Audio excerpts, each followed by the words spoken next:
Psalms 1. Blessed is the man that walketh not in the counsel of the ungodly, nor standeth in the way of sinners, nor sitteth in the seats of scornful, but his delight is in the law of the Lord. In his law that he meditate day and night. He shall be like a tree planted by the rivers of water, that bringeth forth his fruit in his season.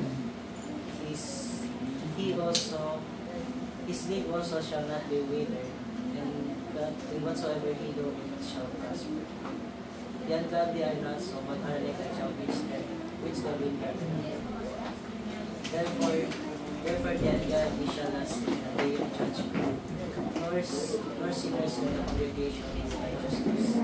For the Lord knoweth the way of the righteous, but of the ungodly shall perish.